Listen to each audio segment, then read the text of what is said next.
Welcome back, everybody, to Dan Excelsior, the Mostly Marvel show. I'm your host, Ricky. Sorry. As always, we have Dennis. I'm choking him for everybody who can't see us. It is episode 229. We did a show on Tuesday last week, right? Yes. We're back. Okay, we're back on normal schedule. 229. We did Spider-Man Noir, I believe, last week. Yeah. This week we're talking about Masters of the Universe, the new the 2026 one. Yeah. We already talked about the old one on episode 85 of our show. We talked about Masters of the Universe. Wow, that's like a third of the show in. Yeah. So without getting, because our thing is we like to talk about lots of other stuff before we talk about the thing we've gathered for, but without spoiling how you feel about the new movie, I'm just curious if you like the new movie more than the old movie. Yes. Cool. Fair enough. There's your tease, ladies and gentlemen. Okay. Did you not? I did. I absolutely did. Yeah. That's all. Is that a high bar to clear? We'll find out a little bit later. Fair enough. But you got to admit, you did like the old one. You found it charming. No, it has its charm. I think a lot of movies from that day have their charm. Like for better or worse, like there's a lot of the stuff back in those days was handcrafted. So like the Garbage Pail Kids movies, right? Those are some pretty terrible movies. But is there more than on one? A face value? Is there more than one? There's just one. Okay, cool. There's like a dozen or so puppets in that show. You got to respect the attempt. Yeah, there's a lot of artistry that goes into anytime you're trying to take a property that is beloved by children, which is either from a comic book or a cartoon or I don't know what else, like a children's book, whatever it could be. Anytime you're doing that, you have to bring the art, right? You have to bring the artistry. It doesn't have to be a 1-to-1 if you don't want it to. Like the people who made the original Masters of the Universe were like, F that cartoon, we're going our own direction. You know what I mean? Like, and they did, and it was a bold swing. And it pissed a lot of fans off back in the day. But at the end of the day, there are some artistic choices that are pretty cool in that movie. I think the fact that one of the characters from that movie made it into the new movie is pretty cool because it's a nod. It's a nod saying, look, it wasn't all bad. There was some cool character designs in some of these things, So, yeah. But there you go. There's our little tease for talking about Masters of the Universe, which we will do in abundance later this evening on this episode. But for right now, what have you been nerding out on, Ricky? Not much this week, for being honest. I've been collecting the Marvel premiere books, the little like pocket-sized books. I have all of them. But I just got the Visions and I read a little bit of that. Okay, that's if you've been reading comic books, that's about as nerdy. I like the way they look on a shelf. That's kind of why I get them. That's cool. And they're only like $10. They're relatively inexpensive. Nice. But yeah, what's your favorite one that you read? I liked Civil War, but I had read that previously. Do you like the part where Sue talks about how like having sex with Reed is good for his immune system, so she made sure to do that before leaving him? I don't remember the part. The part's so gross. Mark Miller's such a gross writer, dude. Like Solve Everything. That's what I like. Solve Everything. Yes. Not Solve Everything. Is it right? It is Solve Everything. No, I don't think that's that. It's the Council of Reed ones. I know what you're talking about. Yeah. That's cool. Yeah. I don't think there's Council of Reeds in Civil War, but not Civil War, but the Solve Everything storyline, which is gonna drive me crazy now, is Jonathan Hickman? Another one. Jonathan Hickman. Okay. That's another book. Or one of the Okay. So, Got it.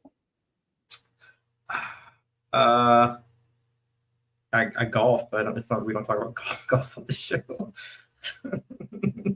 Not unless it's mini golf. I did well, kind of tangentially related. Got Spider-Man golf equipment. That's cool. So now I can I do have other Spider-Man golf equipment, so it's kind of like the thing just get me now, which is kind of hilarious, but I appreciate it. But dude, what, like, how expensive are those balls? Like if you lose one. These ones are not that expensive. They're probably, I think, like $1.50 a ball. Okay. But there's like professional golf balls per se are like in the $3, $4 range per ball, and you do lose them. And it is very. It adds to the frustration when you're out there. Yeah, I'm sure. That is $4 down the drain. Yep, that's that sport. That doesn't count as nerdy. No. How was your week? It was good. It was good. I did a lot of fun stuff. I went to Ninja Exchange in Carlsbad on Friday after picking up art from an art show. Saw a lot of cool stuff. Ninja Exchange is not in the mall, right? Yes, it is in the mall. Okay, there's another store in there that's on my radar that I now putting two and two together where this thing is at. Yes, okay. It's great. But I picked up some. I picked up a figure from last year for I think it's the Spider-Man Gamerverse line. I should start taking pictures of like the stuff I get whenever I get it. I thought you were cataloging all your toys. I do. I just haven't. I don't catalog, like, I don't have time to catalog like a nice picture of them standing posed and stuff like that. That's the whole point. I know it is. I just haven't gotten around to it lately. But anyways, I got the black suit Spider-Man from Spider-Man 2 video game. And I picked up Ryu from Street Fighter. I don't like that black suit. I don't love it, but I have a compulsion to have every Spider-Man. So it's just, I can't help it. The Ryu a Jada toy? It is a Jada toy. It was one of the last Street Fighters that I didn't have. Yeah. Jada is sponsoring like a huge ass car show next week. Really? In Orange. I saw it came up with my feed, That's and cool. It's like car show sponsored by Jada. And I'm like, oh, is it worth? Because I know they have the car stuff, but it's like, will they have some toys there? They might. They put up a pre-order for Zangief last week. That's the final. They haven't announced their Comic-Con stuff, have they? Nah, but I do know that they showed off a Scooby-Doo last year, and they haven't. They still haven't released that thing. People are up in arms on the new Scooby-Doo. It's going to be a real dog. It's a puppy. But the real drama is it's a puppy with unclipped ears. What does that even mean? So, like, you know how Scooby-Doo's ears were up? Oh, are they clipped? I never even thought about that. Well, they're clipped. That's the only way they stand up. That's like it's a very historical, traditional thing to do with Great Danes. And this puppy that they showed is obviously unclipped. So then it begs the question, A, why is it a real dog? Like, it's kind of weird if they're going to, like, Stuart Little it or something and have it talk. But then you got to clip the ears. It's... You got to clip it, right? You made Scooby-Doo so icky right now. You know that, right? You just made it... What would be ickier, Scooby-Doo with floppy ears? I don't want to talk about this one anymore. This is uncomfortable. You made Scooby-Doo weird. Because then it's just Scrappy-Doo. Yes, sure. The other thing I've been talking about, and it is related to what I've been nerding out on this week, is I've been watching a lot of Tubi, like free, like, you know, free crap on Tubi. But Lindsay and I got into watching the old He-Man cartoons. We've been watching those for fun every now and then when we're just trying to wind down at the end of the night. And that show is freaking hilarious. And we've also started kind of watching G.I. Joe every now and then because I kind of wanted to show her the ones that were, that Hasbro's making the Comic-Con exclusives for. And we've kind of gotten addicted. So like, it's just Cobra Commander and Skeletor are just two amazing things to watch on TV, and I can't help it. So that's what we've been nerding on. The Netflix She-Ra show, I heard that was pretty good. I did. It was good. It was very good. Okay. The only one I've never watched. Is it? No, it's not. It's a separate universe. Yeah, it's better than Revelations. Revelations is a little messy. It's a little messy. It just wanted to. Me watch it. What? I know. I made you watch it. I know that. I'm just saying it was a little messy. That's all. But yeah, He-Man, the old cartoon, and that one is not messy. In fact, that one was quite hilarious to watch. Oh, God damn it. Why are you showing me more of this Scooby-Doo? I don't need to think about this dog getting his ears cut. I don't want to know about that. That is depressing. I didn't know these things. I'm oblivious. Have you ever seen a Great Dane? I've seen Great Danes. I've just never thought about the fact that their ears are cut. I don't want to know about dogs. I hate when dogs' tails are cut too. I hate that. Yeah, like when they're cut. They're obviously all corgi tails are cut, right? I don't think all corgi tails are cut. I think I've seen a corgi without a cut tail. You don't have to cut parts off of Welsh dogs. corgis are docked to prevent injury while herding. Oh, they're docked? Is that what it's called? Yeah. See, but then we get into like the bulldog, the French bulldog, which like can't even be born on its own. You know what I mean? Like it has to be C-sectioned. Like, you're just bumming me out. This is the part of dogs I don't want to think about. I just like the part where they're just sweet and they love you. That's it. I don't want to think about. Still does that. He just has upright ears. Do you want to talk about like anything other than that for the night? We have some news. Okay, let's talk about news.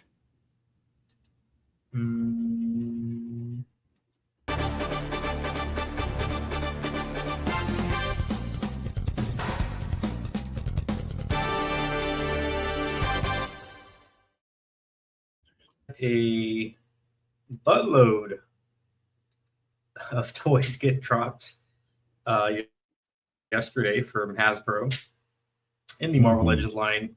It seems like this is just the last dump before Comic-Con. I thought we already did that, but apparently not. Right? Like that's so weird that they just did a surprise I didn't know about it until like I started seeing stuff on TikTok and I'm like, wait, when did new toys get announced? And so yeah, they did a whole live stream that surprised me. Mostly misses, if I'm being honest. I agree, Ricky. I agree. All right, well, let's start off. I feel freed ever since I stopped collecting all of them. We are getting a few more figures in the Deadpool and Wolverine line. They're calling it a second wave, but it's only 3 figures in the second wave. Well, technically it's a third wave because we already got the. You're right. The Lady Deadpool and the Cowboy Deadpool. But we're getting Calvary. That was wave. Sorry, you're right. That was wave 2. You're correct. Yeah. You're getting a Calvary, a Henry Cavill Wolverine. This I don't mind. It's a thing from the movie. It's pretty cool that they got the rights. They got the likeness of Henry Cavill. Remember all that time ago when we heard rumors that Henry Cavill was in talks with Marvel, and we got so excited about him being like a big character in the Marvel universe, and then he's just this. He's just Wolverine for like 10 seconds in the movie. 2 seconds. Yeah, maybe 10 is generous. Yeah. What I don't like is these fuck-ass concept art figures of like Deadpool and Wolverine like Wolverine. Wolverine, like this dude's—he's not in the movie. He's not in the movie. He's just piece of concept art. He can exist. He could exist. They make a point to call it concept art. Yeah, because they want you to know that it was never in the movie. Correct. And then same thing with this X-Force Deadpool. X-Force Deadpool, also concept art. Like, why weren't these in the movie? I don't know. These are cool. This is like, if this guy showed up at the end of the movie, like when the bus scene happens, this is a very recognizable Deadpool. Yeah. More recognizable than half the shit that was in there. I think they were going for red. You know, like they were just going for red. It's okay. It's okay. He would have stood out like a sore thumb, though. He really would have. But even more so, like the harness is like a very specific Deadpool look too. That like harness. It's a teleporter. Mm-hmm. Yeah, but like I'm saying, I think in the visual style of the scene, Wolverine in the yellow and blue stands out more as he's mowing through them if he's against all red people. You know what I mean? Yeah. So I think that's why they chose not to include him. And a Wolverine cool or whatever would have been confusing as hell. Yeah. We get a Thunderbolts 2-pack of Val and the Void. I don't mind this one as much. I think it's cool that they made a Valentina de Allegra de Fontaine or whatever figure. I don't like her pencil skirt. You know that those legs can't move in that skirt. Like that much. She can't even sit, dude. She can't even sit. She can't sit down on a chair. Just cut a slit. Oh, man, it's just I just get bummed when they make figures like that just cannot move. It's like that's like what McFarlane does. It's a bummer. The Void is a reuse of the original Sentry figure, but with a different cape, different cape and translucent black. I saw a Robo painted one of these with like Vanta black, and that looks really cool. Like that I don't know the color. So Vanta black is the darkest black paint that you can buy. Oh. And it absorbs like something crazy like 99% of light. And when you paint objects with this, it's a little tedious to do it, but it really does look like the Void, right? It's just like this incomparable black spot, whatever you color in. So he painted the other Sentry with that paint. And it looks a lot better for me. It looks more accurate to the movie, but I think this is neat. I like the translucent touch on it. Yeah. I'm bummed because the Void is a completely different looking thing in the comics, but it's like gore. It's like the other stuff. We are getting another re-release of the Final Swing suit from Spider-Man No Way Home. This time with a half mask head sculpt. That's new, right? I thought that part was new. The mask is new. Yeah. Yeah. I like the last figure came with an unmasked head. It's the same expression. Yeah. But I like the mask, the half mask. The blue looks a little different too. Yeah, I think that Dan said that in the live stream. I have this guy on my desk at work. I don't know, he might be worth picking up. I like the half look. I do like the half look too. Yeah, but it's a stretch. We are getting another No Way Home figure of the Green Goblin, but this is from his first appearance in the movie, or you can kind of use it as a Spider-Man 1 Green Goblin. Does he look like this at all in the movie? In the No Way Home? Yeah. When he's on the bridge. Oh, just in that moment. Okay, gotcha. Yep. Gotcha. I love cool because it comes with the broken mask too. Yeah. I love this figure so much because I lost my old one, like from the old Toy Biz line. Like when I moved to my house, I lost the old one, and I really do think this is a special place in time. But I'm not going to pay what Hasbro's going to ask for this thing. Like I prefer the look that he has in No Way Home. Do you? I like this look. I think if you get a reigning Spider-Man in here, this would be a good, I guess, good little desk. I like that they gave Willem Dafoe a different face than the one from No Way Home. He has a better face for sure.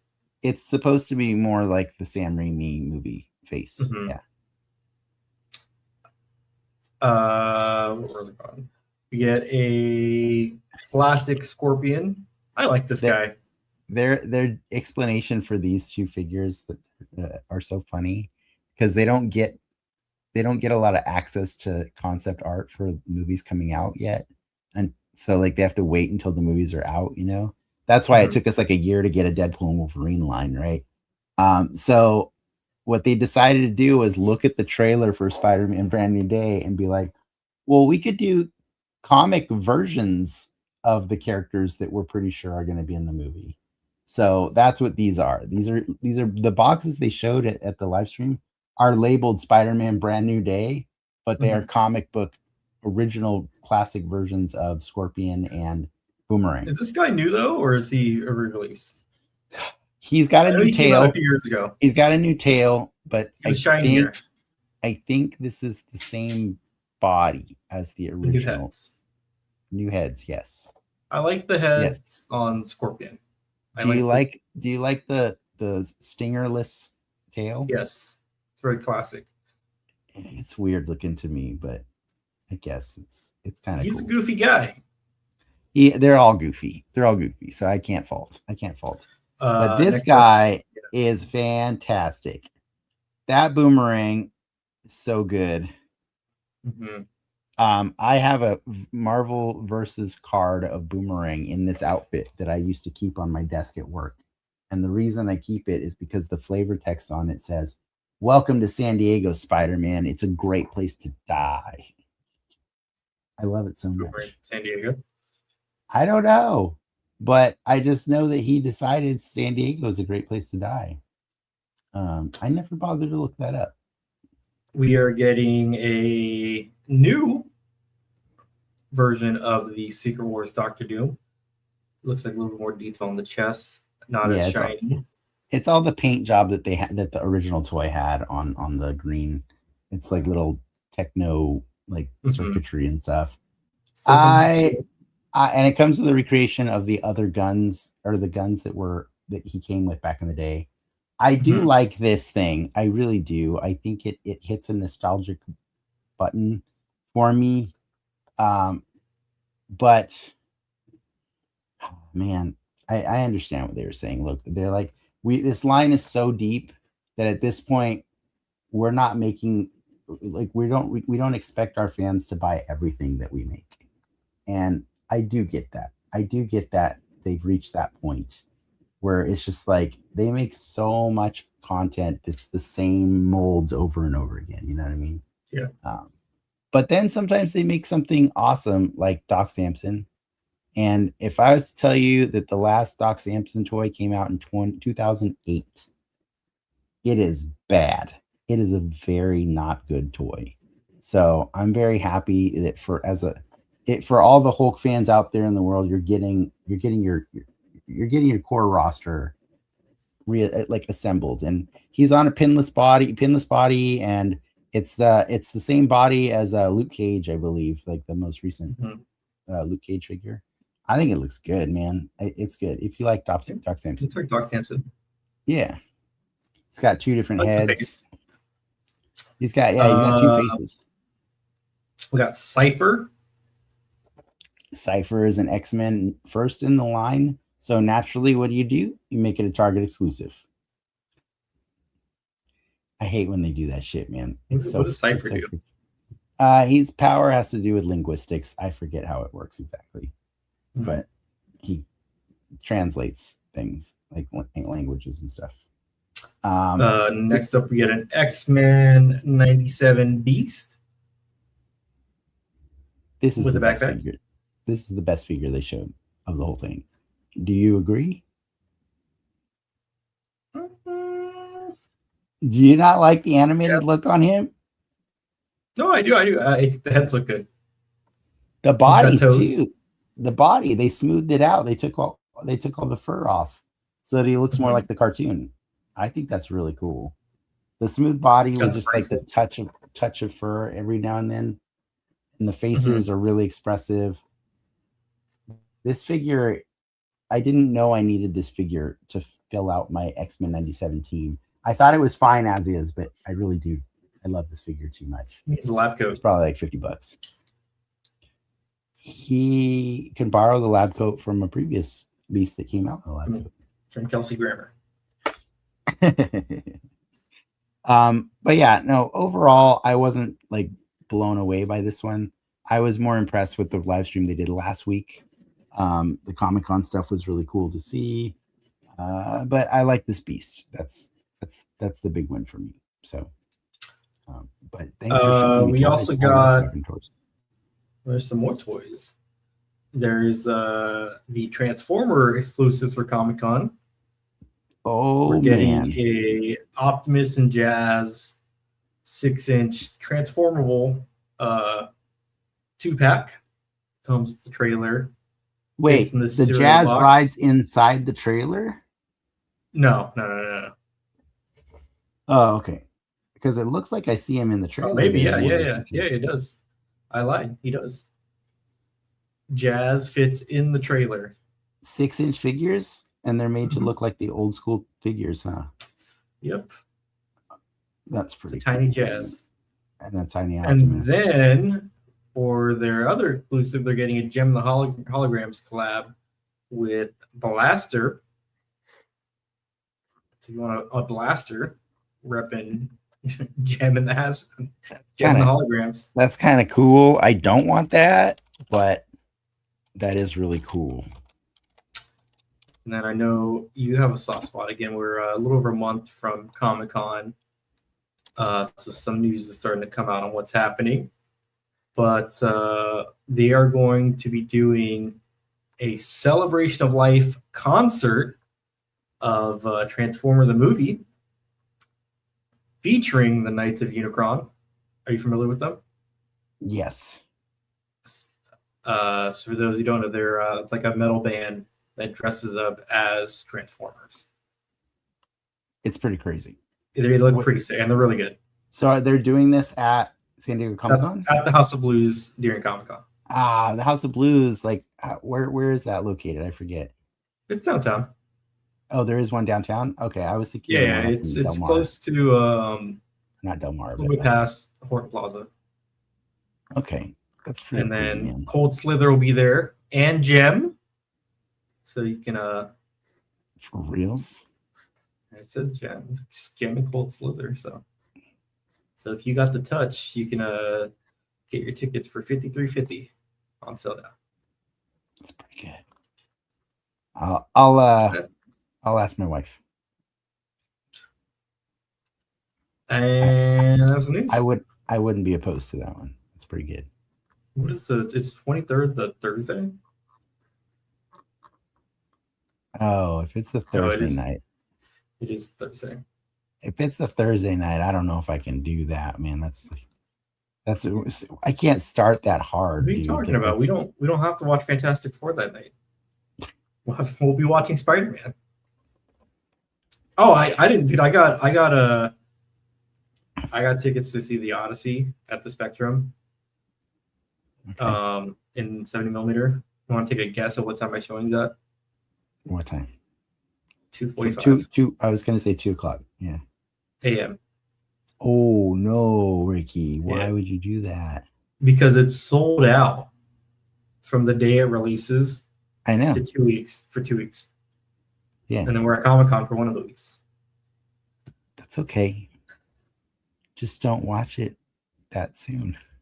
Well, you got to watch it at that theater. I guess. I mean, the whole movie's in 70mm.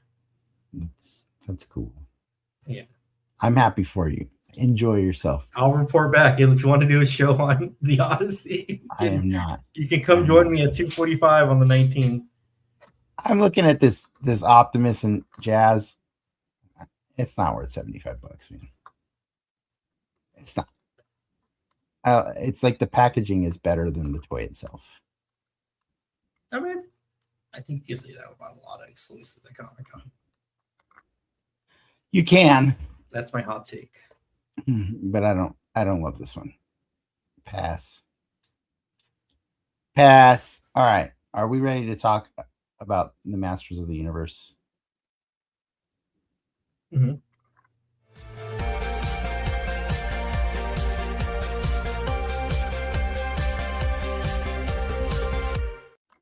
Here we are, born to be kings. We're the princes of the universe. Yeah. So I'm so happy that I got you to watch Highlander first. Paid off. You got to tell me, was that weird to hear a song that was specifically made for Highlander in the He-Man movie? I think very weird. So okay, cool. Just making sure. I had been following this movie for a long time. I tried to see a version of this movie last year. And the only really reason why I wanted to see it, because a lot of stuff's coming online, was there's this cool fight scene set to Queen, Born to be King, or whatever, Prince of the Universe, I think. Prince of the Universe, something like that. Yeah. And I'm like, no way. That's like the Highlander song. And it's especially in no way because it's Highlander's back next year. We might see Highlander at a Comic-Con. Henry Cavill. Yes. And WWE's Drew McIntyre is in that too. And WWE's David Bautista. Wait, Bautista's in it too? He's the Kirk. Is he Kirk? Yeah, right. That's sick. Where don't call me. I'll freak out if he's Kirk. Oh, because what's her name's the wife. You're kind of excited about that movie, aren't you? Karen Gillan's the wife. Karen Gillan's the wife. Yeah. Bautista's the Kurgan. Russell Crowe is what the fuck is his name? The Spaniard. The Spaniard. Yeah. And Jeremy Irons in them too. That's a cool cast, man, right? There's a lot of Highlander coming out, so to have the Highlander song be in the Masters in the He-Man movie, right? In the He-Man movie was kind of weird, in a good way. I like the edit, right? Where they cut out the parts where like, I am immortal, I have the sacred. They cut out the Highlander bits. They cut out all the bits that make it Highlander, So that was it was a remix. Brian May did the music for this movie. Yeah, I know. So that's what. Cool. Okay, that's where that sign off came in. Yeah. So I know we just kind of jumped on a weird tangent, but I think it's fair to say that this movie that is a remake or just a remake of the cartoon or a second attempt to translate the cartoon from the 1980s to the movies, because we saw one, from 1987 a few years ago. I think it's fair to start at a weird jumping point, like us talking about how strange it was for a Queen song, because this movie is bonkers. Like from beginning to end, this movie, I can't believe it got made, but I love that it got made. I'm also sad that it probably won't get a sequel. No, it's Amazon. Amazon likes burning monies. They do like burning money. It just has to do good on streaming. That's true. You have a point. But so with that said, let's get the negative part out of the way. We're like, I'm not going to be negative about whether or not it's going to get a sequel. I am just going to say, for anybody who has not watched Masters of the Universe that came out this weekend, if you loved He-Man ever as a kid, or as an adult, or at the gay clubs, or on YouTube, on watching the memes, like whatever your version of He-Man is, it's in this movie. I think that's a good point. Like it is a He-Man for everyone. And I think it works both in and out of its favor. Yeah. Right? Because you can't be something if you're everything right? But that doesn't make it bad. But every slice of He-Manerisms,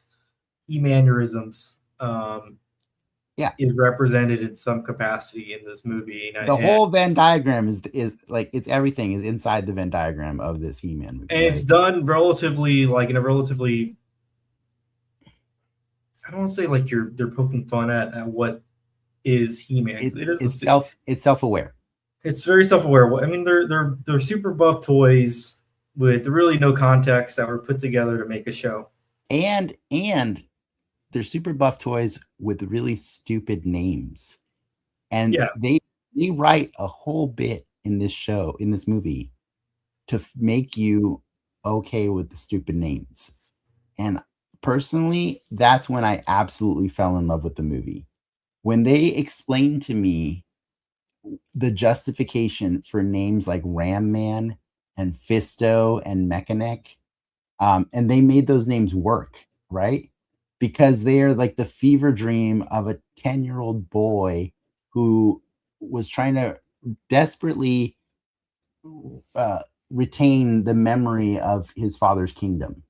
He doesn't know these people. He's a little boy who saw these people hanging out with his dad.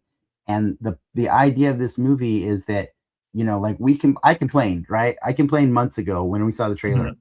I was like, why the hell is this movie on Earth? I hate when they take this story and put it on Earth. It has no business being on Earth, other than the fact that his mom was from Earth. But this movie found a way to put part of it on Earth. And I actually loved the segment on Earth, because after that segment's over, it's Eternia for the rest of the freaking movie. Yeah, right? They don't go back. Like they go hard on the Eternia.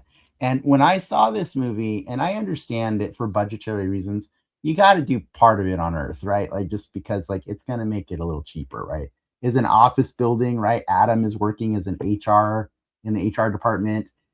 It's really ridiculous and silly, but the whole thing is he got transported to Earth to get away from Skeletor as a kid, and he was told to protect the sword at all costs because it would help him get back home. But he lost the sword in the wormhole, and he spent the last 10 years of his life trying to find the sword so he can get back home, right? And so we totally skip over the entire life he had on Earth. We don't get to see any of it, because all we see is a person who is now in his like 20s, obsessed with not forgetting any part of Eternia, to the point where he's got children's drawings of all of your favorite He-Man toys all over the bedroom.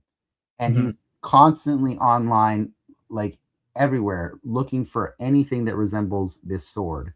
And when he comes back to Eternia, he sees all of the people that he remembers from his drawings, and he starts giving them names like Ram Man and Fisto and Mechanic.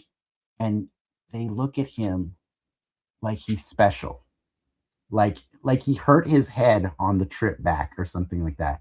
And it is the funniest thing ever to me, but it also made it okay for me to accept all the campiness of that universe, right? Because they found a way to justify probably some of the stupidest parts of He-Man, which is the names.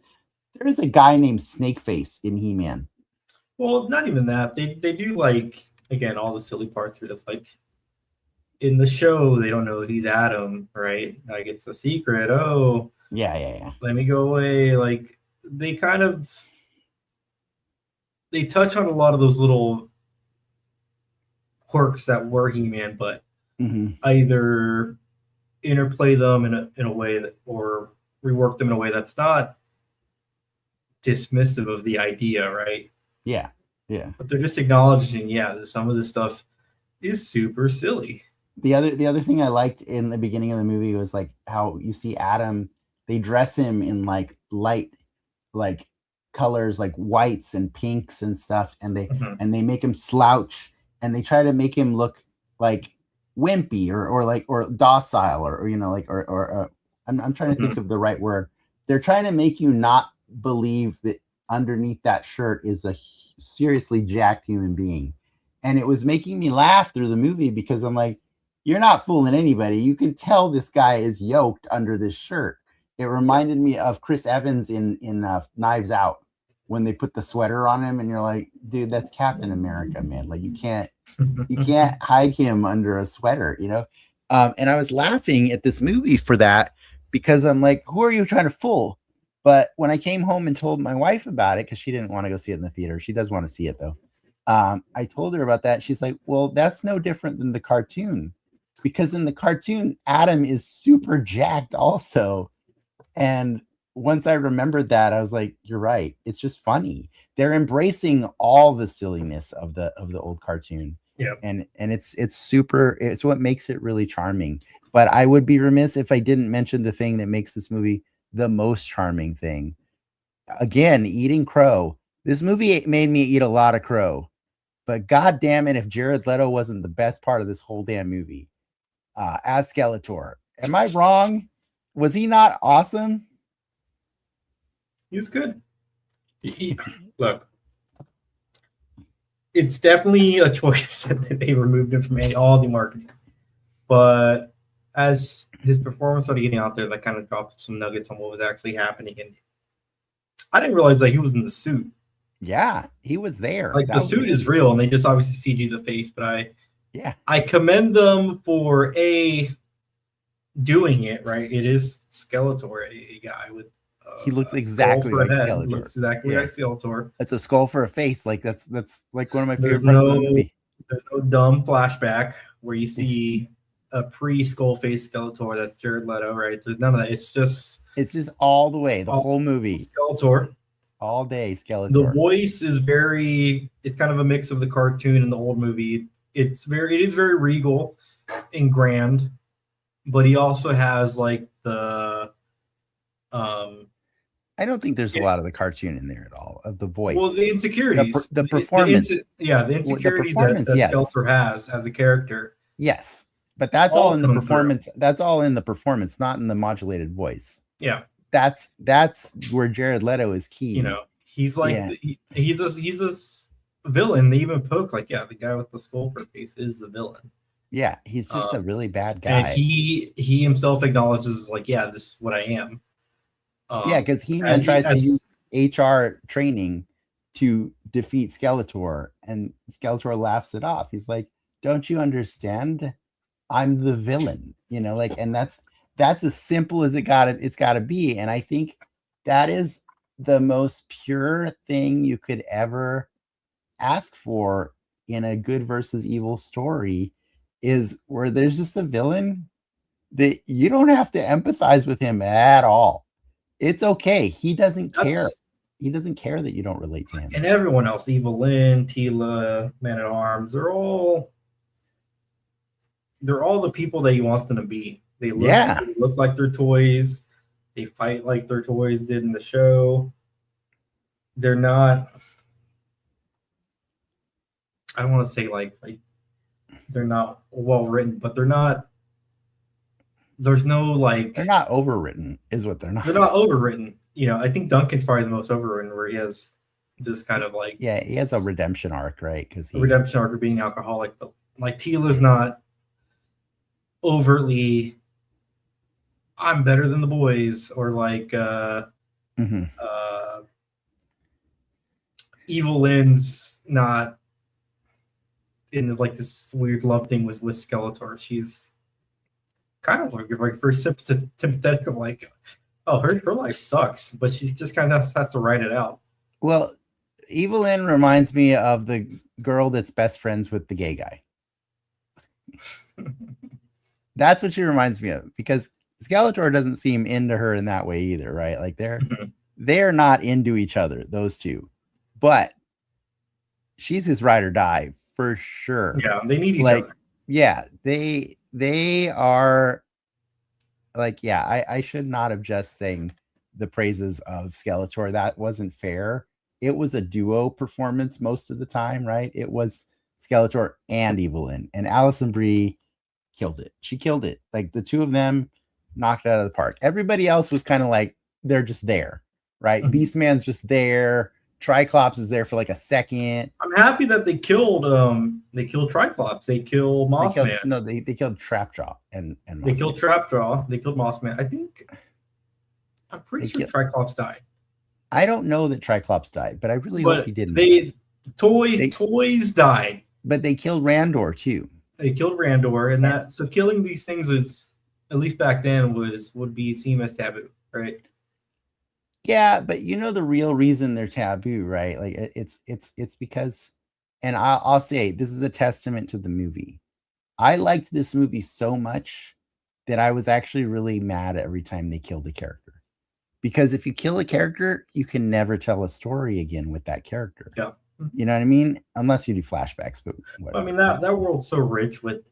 It is. The fun of that world is seeing all the characters, right?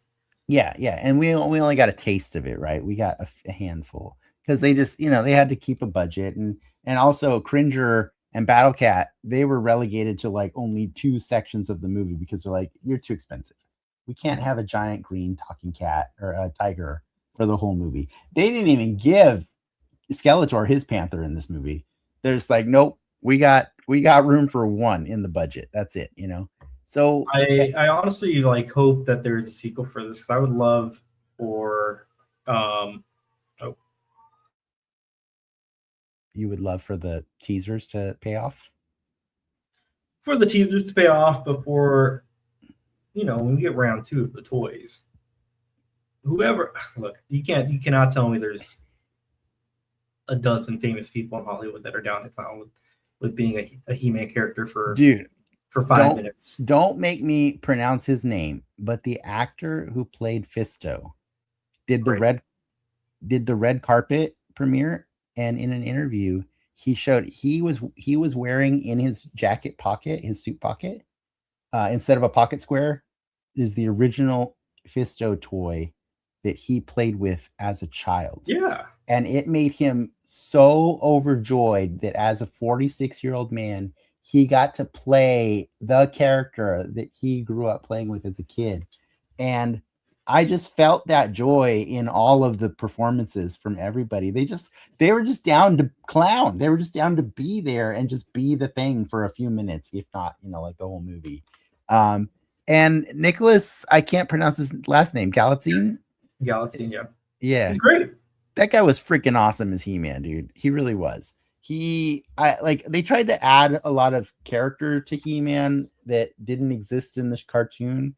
Because honestly, like I said, I did extra credit. I've been watching the cartoon for fun over the week, and He-Man is a weird character in the stories because he's just knows the correct thing to solve any situation he's in all the time.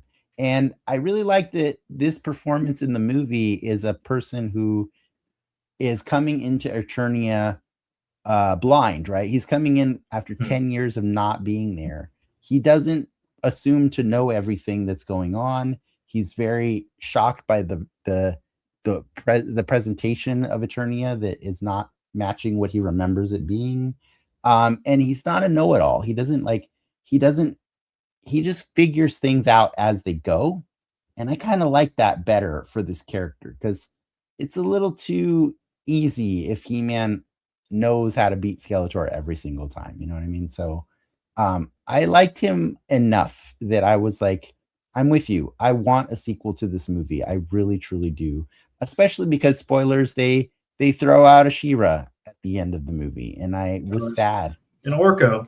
I was sad when I saw She-Ra because like I was letting the outside meta get to my head and say like, this movie's not doing good in the box office.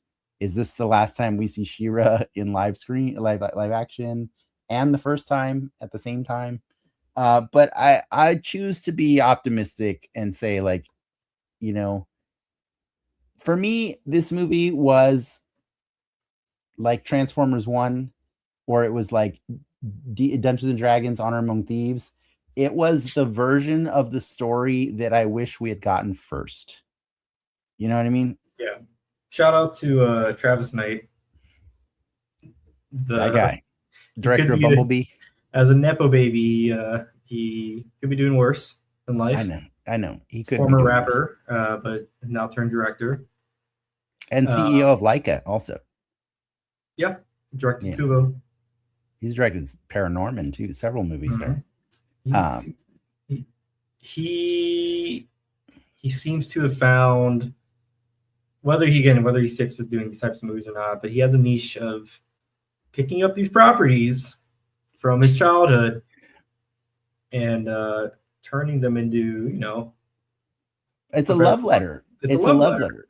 Like that's what Bumblebee was too, Like, right? Bumblebee was a love letter to and Transformers at least fans. within interviews, I think he seems very self-aware of what this movie is, right? Yeah. Sure, you want to make as much money as you can, by all means, but first and foremost, if you make a serviceable movie, that's half the battle, right? The box office will be the box office, but yeah, he's not. You can tell there's heart, right, in this movie, and I think that's going to go a long way with whether we get a sequel or not. But I mean, I will guarantee there will be another Masters of the Universe movie for sure. There was a lot of heart in D&D and Transformers 1 and too. Transformers, yeah. Like, but whether or not it's a sequel to this movie, that's to be determined. But I 100% we will get it. Okay, I want to believe you're 100%. I choose to believe, because I absolutely love this movie. I don't think I loved it more than Mando and Grogu, but those are very specific, weird reasons that I love that movie so much right now. But I did really have a great time watching this movie. It made me feel like, I wouldn't say it made me feel like a kid, but it made me feel like the kid that watched the movie in 1987. He got a do-over. You know what I mean? I know for me, like, sometimes I want to go to the movies. Like, I'm going to go see The Odyssey, 2:45 a.m. It's at least for me in my movie-going experience, Christopher Nolan has that spot in my heart where when that man puts out a movie, is very consistently an event worth watching in whatever capacity I can go see. Sometimes I want to do that. I'm motivated to do that. I think I'm motivated just to go to the movies to have fun. Like, that's my baseline. And this movie was that. It was fun. It was a nice way to spend an evening sitting there with just watching He-Man do dumb He-Man shit for 2 hours. Yeah. And be okay with it. And he's like He-Man for a lot of the movie too. Yeah. Like, he's got the sword. He looks like He-Man. He says the thing. Tila looks like Tila. He was quite jacked. Yeah. It's quite jacked. Yeah. And it's just a great time. And also, like, can we just, like, I don't need to make it weird, but like, this movie was hella gay. And it was hella gay. A lot of innuendos. In the best way. So much innuendo. And I loved it. Some was barely innuendo and was almost just like blatant. Like Skeletor at one point just like is fantasizing over He-Man's big shiny sword dangling between his muscular thighs. And you're like, what did you just say, Skeletor? Like, I kind of love that about him. Is it's like I said earlier, I read Skeletor as gay in this movie, he's a homosexual man, and he is quite infatuated with He-Man, and it cracked me up. I don't want to find out in the second movie that he is in fact He-Man's uncle, like he has been in previous stories. That better not be the case. But that would not be cool. But I just want to tell like a quick story of like something that I saw in the cartoon that I think really just like I can see if they do this over and over again and they get, you know what, I'll say it, get Jared Leto back, do it again. I am on board with bringing Jared Leto back. But I was watching the cartoon the other day, and a couple of the episodes like to start off with like Eternia is just this wonderful magical land where anything can happen, right? Like there's like you just can't, like he even says that in the beginning of the movie, right? Like there's like everything you could ever imagine is in Eternia, right? Dragons, like lakes of fire, like all this stuff. But the funniest thing, if you watch the cartoon enough, most days Skeletor wakes up and he's got a plan. He's like, hey, I know of this hidden temple. We're going to go there. I'm going to get this MacGuffin that if I use this MacGuffin on so-and-so, I can take over the palace and then all of Eternia shall be mine, right? That's pretty much every episode. And it's pretty, it's pretty rote. Like you know exactly what's going to happen, but like the fun parts is watching which characters he brings with him or which characters He-Man brings or how they solve the problems, whatever. But I watched an episode the other day where Skeletor is not the main focus of the episode, right? Like there's a like He-Man's cousin comes to visit him, and Orko has a crush on her, right? And so you're following this like weird love story for like half the episode, and then all of a sudden it's like the writers realize, oh shit, we have to have action in this episode, or else we're gonna lose the kids, right? So suddenly, cut to Skeletor. He's walking around in the swamp with Beastman, and he points at a puddle of swamp, right? And he's like, "There, use your powers to summon something out of there." And he does it. Beastman's like, "All right, cool." A giant ass monster comes out of the thing, right? And now they're like, "What do we do with it now?" We're gonna go to the palace, and that's it. That was his plan for that day. Was just like, I kind of just want to kick a hornet's nest and see what happens. And I think that encapsulates just how petty Skeletor is as a villain, that it doesn't matter what the circumstance is. At any given time, he wants to go fuck shit up.